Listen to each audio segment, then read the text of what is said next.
Cleveland, and according to ESPN Analytics, the Hawks and the Cavs have like a 66% chance to meet in the first round. I don't know. For us, that's probably a good thing. Second quarter, Cavs up 1, make it 3. Donovan Mitchell with that nice little finger roll. 8 minutes to go. The Hawks down 3. This time it's Jonathan Kuminga. Will step back, cutting it to 1. Hawks now up 1. Kuminga going to find Nickeil Alexander-Walker. Corner 3. Hawks had a lead at the half, up 7. We go to the third. Big third for the Cavs. Down 6, make it 4. Shot clock expired. Mitchell made it anyway. Cavs down 1. Harden. That's 1-3. Next possession, here's another. He made 4 of those with 21 points. Cavs up 5. Late in the third, it's now 94-86. Cavs up. Corey Kispert got the moves put on him by Mitchell. He had 31 points. The Cavs outscored the Hawks 44-20 in the third quarter. We go to the fourth. 4 minutes to play. The Hawks down 4. It's Alexander Walker. He had 25 points. Those make it a 2-point game. And then 2 minutes to go. It's 4. Hawks down. Dyson Daniels to Kuminga, who added 24 of his own. 2-point game. 1:47 to play. Still down 2. Hawks looking to tie or take the lead here. Alexander Walker.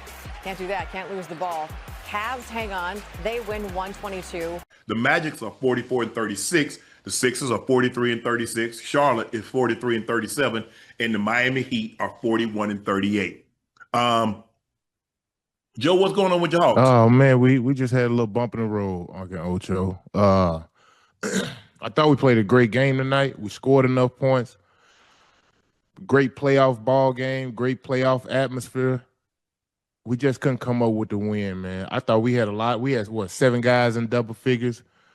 So it was a pretty good game. I thought we was actually going to pull away. We were playing great ball at one point, and then, Donovan just kind of took over the game. But I think if we end up playing the Cavs, if the Hawks end up playing the Cavs in the playoffs, it'll probably go 7 games, fellas. I'm going to be honest with you.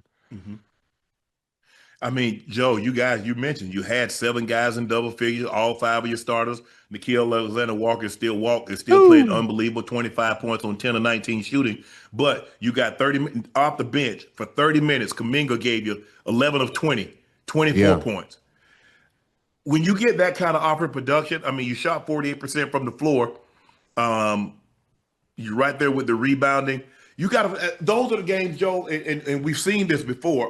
Last couple of games is that you guys have a lead because you led a lot of this game, and then, like you said, Donovan ended up taking the game over late in the ball game. But these are the type of games. These are actually playoff type games because these are the type of games that you're going to be involved with more times than not. The likelihood of your starters being out, midway through the third quarter or to sit the entire fourth quarter, that's not going to happen very often. You might get one of those games. If you're fortunate enough to make it all the way through the NBA Finals, you might get one game where your starters get the rest for the entire fourth quarter. Other than that, it's going to be clutch time, possessions matter, turnovers matter. And so I think that and I know the Falcons had the Hawks had this great stretch, Joe, where they had won like 12, 13 in a row.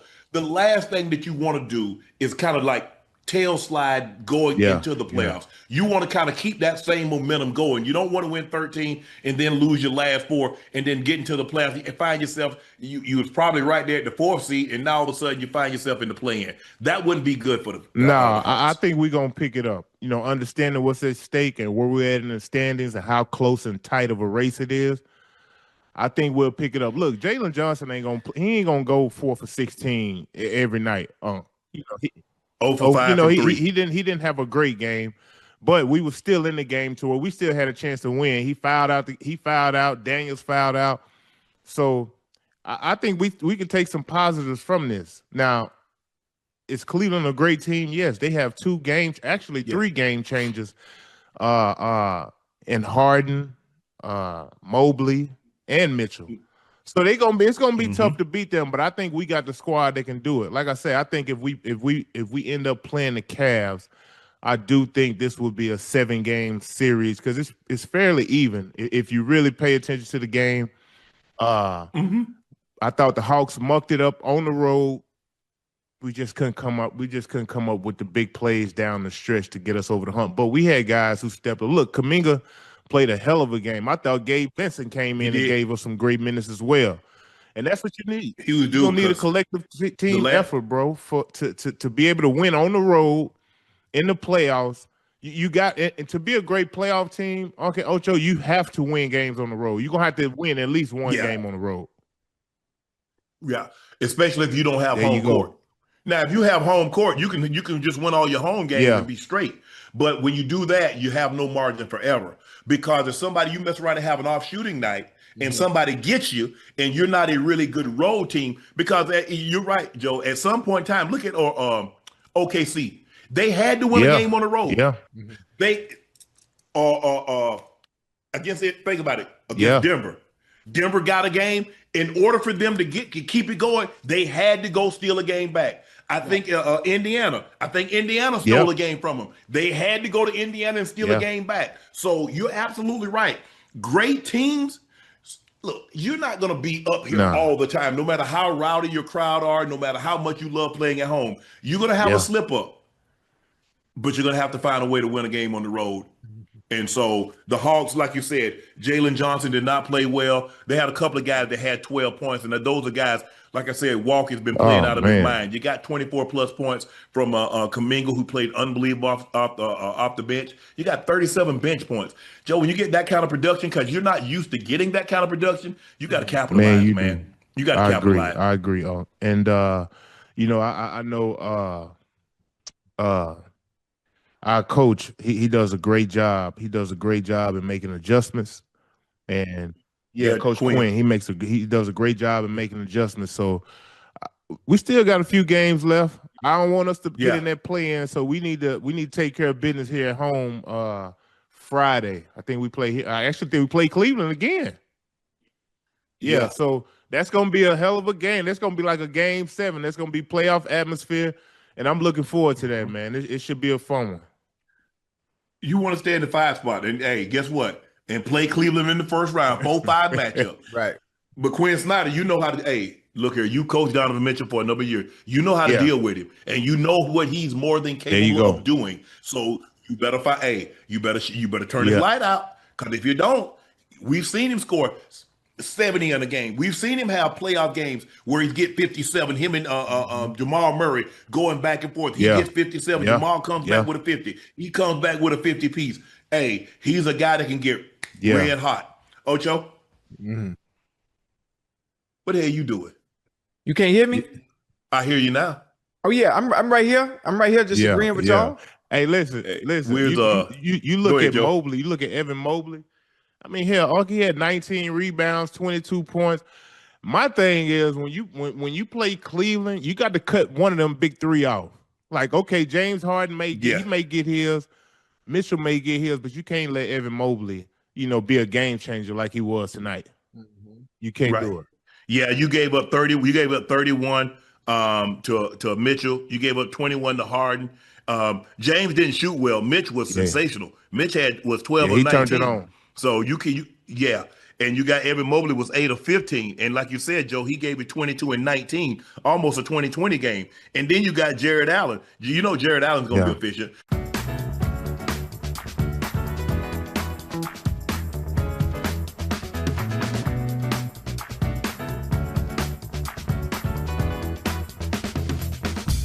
Hawks, I feel like we got more talent than Cleveland.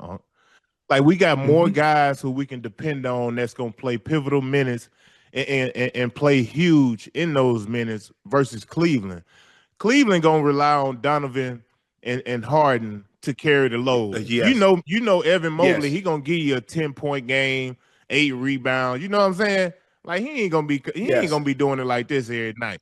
Yeah, I don't expect that. I don't expect that either. I think the question is, Joe, is that and plus we know Harden has his playoff hiccups. He's had them everywhere he's been. Even when he was the 6th man at OKC, go back and look at that game. Look at some of those games that he had against Miami. Go back and look at Houston. Go back and look at Philly. We've seen him have a 50-point game and go crazy against Boston. And then you're like, bro, what the hell happened? Right. So and he has the record for the most turnovers in a postseason game, which is I think it's 14, 12 or 14. So we know what James Harden, there's a great chance that he'll have one of those games that leaves you scratching your head. You like, God dang, Harden, I don't know what the hell happened to you tonight. He has one of those games, and he's had one of those games everywhere he's been. There's not one stop on James Harden's resume where he hasn't had at least one of those games in the postseason that you like, God dang. Yeah. And I think when you look at Quinn, he ain't gonna let James just play free like he was tonight. I know he missed a lot of shots, but it's gonna be a lot of trapping, making him get that ball up, and we're gonna make one-on-one, let Donovan go one-on-one. We're gonna see what some of these other guys can do. You know what I mean? Yes. I think the problem that you run into, like, okay, you give the ball up. Now you do realize he's probably gonna give that ball up. He's probably gonna give that ball up to Mitch. Now, Mitch, you come to trap Mitch, he's gonna swing it to one of those bigs. Now you got to dunk by Mobley or you got to dunk by Allen. That's the problem because they're one of the few teams that play traditional. They play two bigs. They basically play 2 7-footers, Evan Mobley and Jared Allen. Only OKC really plays like that now. Them in OKC, nobody else really plays like that. Everybody else got guys that can play multiple positions. Those are 2 conventional bigs. They play 80s, 90s style basketball. And so the problem that you have, and it beats you up on the glass too. You got to be real careful because, like you said, Mobley had 19 tonight. You know Jared Allen is capable of giving you a 20-20 game, and he'll give you 20 points when you don't run not one offensive set for him. He'll get them on lobs, put back, and rim. But they don't scare me though. I'm gonna be honest with y'all. Okay, the Cavs don't scare me. I feel like we'll take care of home court, whether we're the lower seed or not. And I feel like we can go in Cleveland and steal one. Yeah, I think we can go in. I know we can go in Cleveland and steal one. This was a playoff game tonight, man. We were right in the game. Yes. We was up by 9, 10 points at one point. I looked up. Yes. I said, damn, how we get down by 9? But we end up fighting back, getting back in the game. CJ. I feel like CJ McCollum is going to be a guy who you're going to be able to rely on in the postseason, Uncle Ocho, to where if we do get a little flat and stagnant offensively, he's a guy who can go out and get it. He understands, who needs to touch the ball, where the ball needs to go, and being poised and patience, understanding he's been in these situations before and he thrives in them. And he knows, this is an important year for CJ because I'm sure, CJ would love to come back to Atlanta and play with the Hawks. You know what I mean? Like, he's going to be a free agent at the end of the year. So I look forward to him, having a huge playoff series against whoever we play in that first round.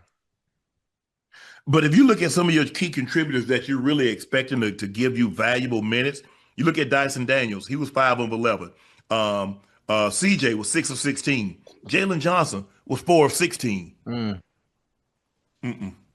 I need a little, because you did get great production out of Kongwu, you got great production out of Walk, and you got great production out of Kuminga. They shot a very high percentage, and for those guys, your key guys, to struggle like they struggled tonight, like you said, I don't expect Jalen Johnson, I don't expect CJ to have that kind of. Daniels didn't. I mean, he only took 11 shots. He's 5 of 11, so you can live with that. But I just think the thing is, like, CJ and Jalen Johnson, one of those guys is gonna have to shoot a higher percentage. You can't have 2 guys, and because Okongwu's getting dunked. Yeah, he did take 2. He getting 2, but he's a rim runner. He's a big that can run the rim. You can throw him lobs. Guys break down the defense and get to the hole and throw it up, and he can finish it for you. So it's not like you're just running a whole lot of sets for him. He's not a big that you run sets for. He's not Embiid. He's not Jokic. He's not Wemby. He's not a guy that you're actually running sets for. Bro, you got to get but when, like you said, Jalen Johnson and CJ didn't play well today, Uncle Ocho. But look, man, we only lost by 6 points. It ain't like we got blew out by 20 or 30. You know what I mean? Then you at the drawing board like, damn, I don't know what we can do. We only lost by 6 points, and those guys didn't play great at all. So I don't expect that from them, come Friday night here in Atlanta. I bet you it'll be a totally different game. Right.